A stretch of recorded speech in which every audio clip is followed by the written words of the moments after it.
All right, here we go. So obviously, there's a lot of lifting and working out going on in what we're doing. I like to cover the biochemical stuff because it's more fun for me, and I think it's pieces that you're not going to get elsewhere. The lifting part you can get lots and lots of places. At the end of the day, what we have to have for muscle growth is damaged muscle tissue, and then you have to have all the chemicals that help put it back together: the testosterone, you know, the branch chain stuff, the collagen for all the other amino acids, the ATP function, the oxygen, like that. All the chemistry stuff is more fun for me, so I do a lot more of that. The lifting part is the problem with the lifting part is that's time. So in its commitment and its dedication, there's so much more mental piece in that we're going to get into a little bit more as we go through, because that's really also really fun for me. The lifting part, I do the same exercises every day. I've done them for the same 2 years. I do them in my home gym. You don't need a fancy gym. You don't need, a $500 a month gym or a $100 a month gym. I have dumbbells and cables and body weight. That's all I use. At the end of the day, muscles do one thing. They contract, and they contract in a very specific movement that we call that the range of motion, or the ROM. Some of the abbreviations you're going to see: ROM, range of motion; RROM is restricted range of motion. So what you do is, or what I've always done, is I try to figure out what is my goal. Like that's how I start all the things I do, which is why a lot of times I do things differently than other people, because when they get involved with something, they're like, "Oh, this is what everybody does." And I'm like, "All right," and I look at it and I go, "What is my goal?" And when I figure out what my goal is, it'll alter the way I do things. So for instance, medical is, how do we make as much money as we can off your disease? My goal is, well, how do we fix the disease? So two different goals, so that way we have two different total outcomes. So with mine, it's, I want to grow this muscle. All right, how are we going to grow that muscle? Well, what does that muscle do? It contracts. What is the range of motion that it contracts? So for instance, the bicep is, the arm comes together. This is the entirety of the motion of the biceps, okay? So you should isolate that specific motion. So if the shoulder moves at all, you're breaking form. If your back moves, so you're swinging your weight, you're breaking form. So what you have to do is you have to isolate all of the movement into that one specific movement. And muscles were almost always, hamstrings different. I think the hamstring is the only one that activates more than one joint, which is a cool thing, and I'll go into that later, but I think that's more nerdy than it is functional for this. So the bicep moves the elbow joint, okay? And it approximates or brings it together, right? So it does this. So when it does that, how do I focus all the things around that? How do I resist that motion? That's how I focus on all my stuff. People come up and like, well, if you do hammer curls, or you do preacher curls, or you do, this type of thing, it works the muscle differently. Not really.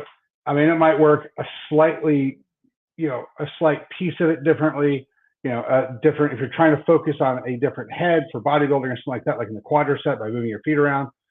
Okay, maybe, maybe you'll get a little bit more focus on one spot. You can feel it more in one spot. And that's great. Again, I'm not saying that there's any wrong way to lift. Let me take that back. There's a lot of wrong ways to lift. If you're trying to focus on individual heads and, tweak your feet like this or like that, or, curl your pinky out just a little bit more, that's all in the fine minutia stuff. And some of that stuff is beneficial, some of it's not.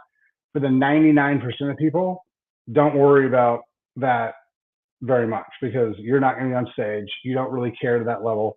Getting the 1% difference in the lateral part of your head versus the medial part doesn't matter to you at all. And a lot of times, because you really see those changes when you're at, 4 or 5% body fat, and you've been doing them for a long time for a very specific goal, that's the only time that you see those little tiny changes. People get discouraged by them, and so they don't lean into them. So figure out how the joint works, figure out how to resist that motion, and then do that. So that's basically how all that's done. You can do it a lot of different ways. And I'll make some videos. I've made some. I don't know if anybody's going to care. So I'll post some of those on the Pillars of Wellness website here for too very long. But like the way I do my chest day is I start off, I do 6 sets of press, dumbbell press, and I do 5 sets of flies, cable flies. That's all I do. But when I do them, I start off and I go really slow. So I usually will get about 7 reps, my first 3 sets. And then we'll do 4 faster sets at the end.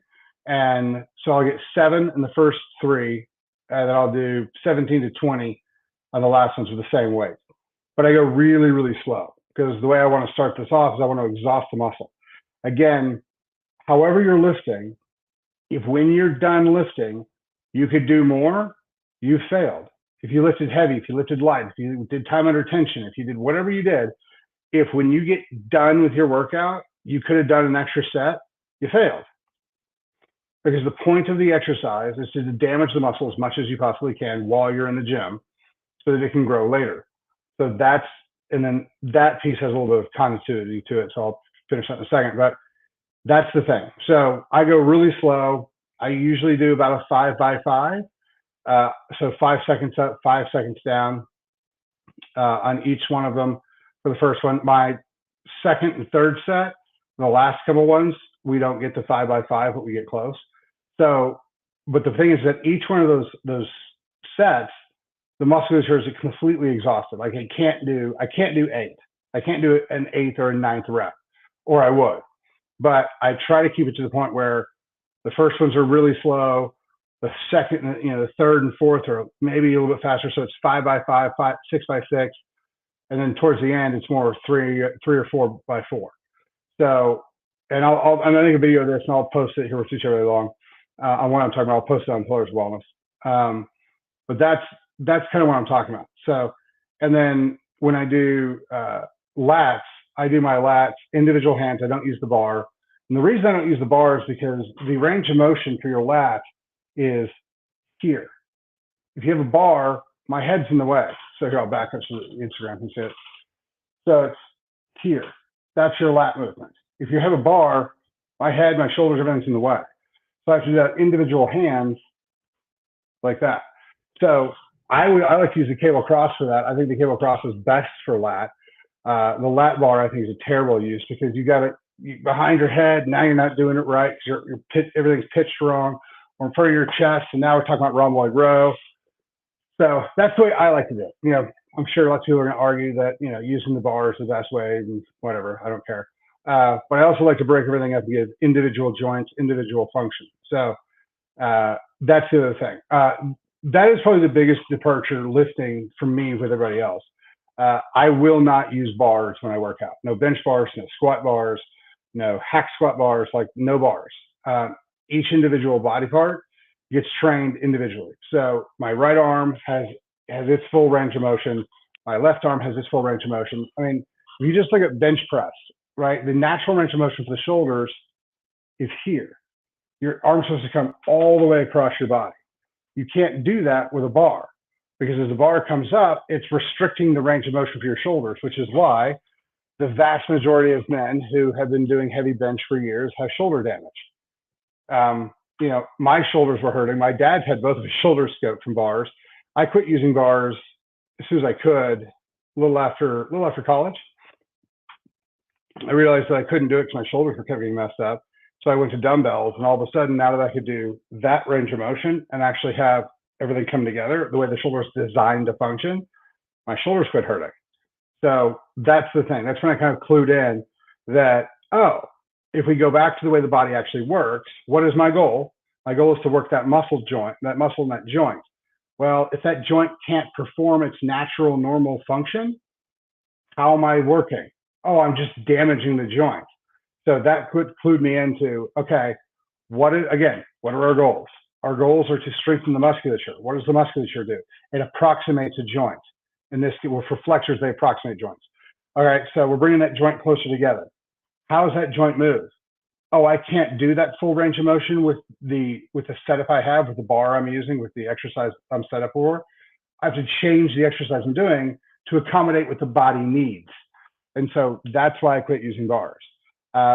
There's a whole lot of things you can do with your legs that don't require a squat bar that's going to crush your spine and do all sorts of damage from your neck all the way down.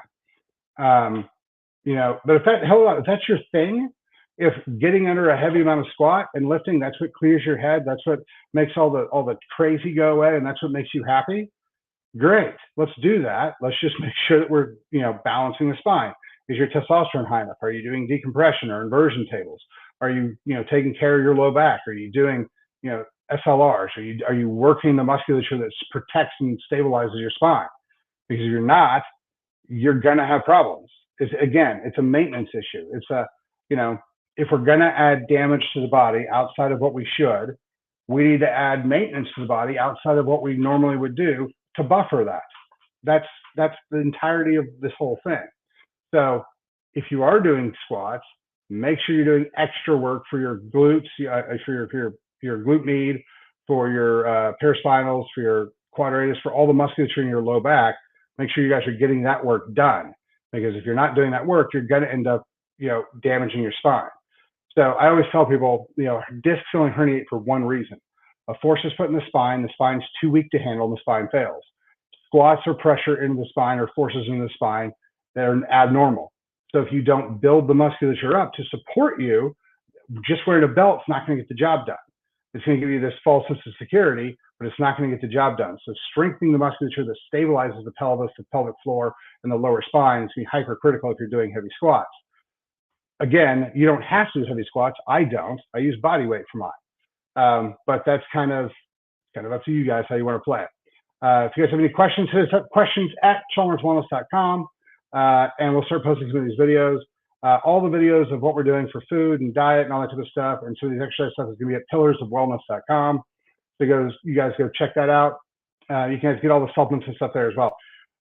So, all right. Well, tonight we're doing a deal with Max, I think at 5:15 Central Time, about cholesterol, heart attacks, strokes, plaquing, some of the lies that are going around about that, and what you need to do if you think you have any of those issues.